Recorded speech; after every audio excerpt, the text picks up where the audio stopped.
Astigin talaga mga amigo yung bagong kulay ng Aki RY200 mga amigo eh. Ay, grabe mga amigo no. Chaoyang mga amigo. Chaoyang po yung gulong ng Aki RY200.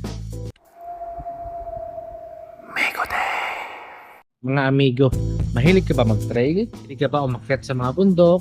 Wala kang motor na pang trail? Ikaw ba ay nagre-rent lang? Gusto mo ba magkaroon ng isang motor na pang trail pero abot kaya ng bulsa? Mga amigo, Rossi!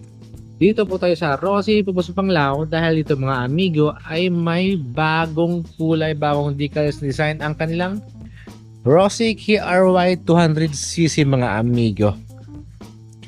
Affordable price na pang trail mga amigo, pang akyat bundok or yung kung bahay nyo ay mga nasa kalagitnaan ng bundok or ang pangit ng kalsada mga amigo. Rossi KRY 200cc mga amigo. Ito ang presyo. Di ba mga amigo, napakamura, affordable price. Kaya mga amigs, bago din sula montage, ipasok na yan.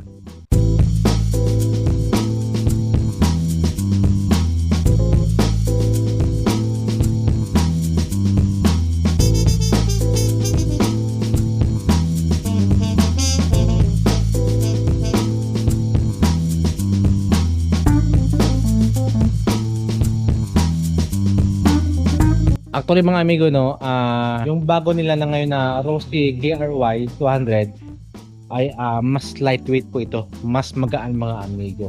Na for sure mga amigo no, na kahit mga babae ay kaya-kaya po nila nadalhin ang motor na ito. Tingnan nyo man yung kanyang gulong dito, yung kanyang gulong mga amigs. At yung kanyang rim dito na napakaganda. Tapos mga amigs no, may decals na po yan oh. Yan oh. KRY 200 Rossi. So, di ba? Ay, grabe mga amigo no. Chaoyang mga amigo. Chaoyang po yung gulong ng KRY 200. Mga amigo no. Chaoyang. Ito po mga amigo yung ginagamit natin na gulong dati sa ating PCX 160. At mga amigs, napakasulit laga ng gulong na yan. Affordable siya.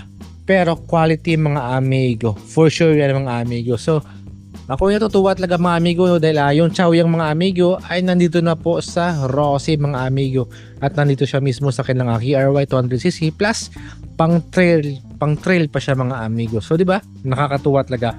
Wash out Chaoyang number 1. Siyempre sa ating front brake ay naka-disc brake yan na bulaklakin at meron siyang cover dito mga amigo. Kasi naka-inverted fork, may cover sa dito para hindi po pasukan ng dumi or putik yung ating front suspension dito. For safety lang yung mga amigo. Although na hindi naman talaga yung pinapasok, pero for safety lang, di ba? Ika nga Boy Scout nga hindi ko alam. Siyempre mga megs, sa ating front headlights ito na halogen yan mga megs. Pero kung may pera ka naman mga amigo, pwede mo naman yan na upgrade sa LED. So napakaganda ng decals niya. Astigin talaga mga amigo yung bagong kulay ng Aki RY200 mga amigo eh. So astigin talaga siya. Plus mga amigo, this motorcycle ay powered by Euro 3 mga amigo.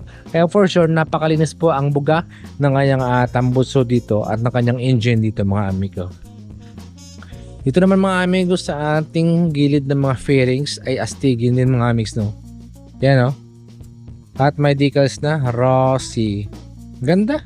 Astig mga amigo ng pormahan ng motor na ito mga amigo. Saka sa ating elbow ng ating muffler, may cover yan dito na chrome mga amigo. Alloy siya mga amigs, alloy. Yan o. At yung ating kickstart dito na pang trail talaga yung design niya. Yan o. At yung ating rear brake, napakan. Yan o, may mga, kita mo yan. Para hindi po siya madulas sa mga butas natin. Kaya dito mga amigs. Yan, nabalik yan mga amigs. Dahil minsan kasi na banking tayo. Nagtitrail tapos na banking. At ang ating upuan dito na magas na may butas-but hindi mga amigs na para may mga talim-talim siya. So for sure hindi siya madulas. Ganda ng design ng kanyang decals ito mga amigo. Siyempre sa naked handlebar natin, ganda. At naka-digital po yung ating dashboard dito mga amigs. So simple lang. For sure walang orasan yan dahil napakalit mga amigo. Sa ating switches, ito po meron po tayong ito po yung power natin ito po yung power natin sa taas. Meron tayong kill switch, high beam or low beam signal light, saka horn natin. Saka ito mga amigo, no, pwede mapatay yung ilaw natin sa araw to save battery. Pero yun mga amigo, no, meron na pong kasutan yung LQ na dapat ay lagi naka-on yung ating ilaw. At ang angas kapag tinanggal mo yung fairings ito mga megs, angas tingnan yung kanyang frame dito. Mga megs, ang ganda po ng design ng kanyang tambuso. Meron po siya nakalagay na rosy dito. Ano sa mga megs, laser talaga siya. Ni-laser siya, hindi yung sticker lang. Kasi yung arm natin na ang kapal mga megs at nakamuno siya po yan na ang kapal din po na kulay puti.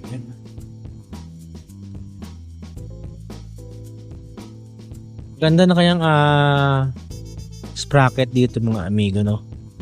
Tsaka naka-disc brake na rin sa likuran, di bulaklak ng design. At syempre yung gulong natin sa likuran, yan o. Kapal mga amigo, syempre chow yang yan mga amigo.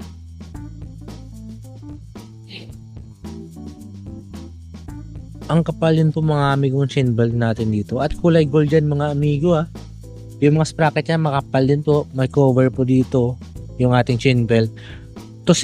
Para safe po tayo mga amigo. Sa taillight natin, yan, LED po yan mga megs. So, nag-play siya. Ibig sabihin, hindi siya madali mag-crack dito. At yung ating plaka na dito.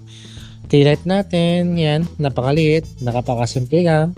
At ganyan po kalaki ang Rossi KRY 200cc na power by Euro 3 mga amigo.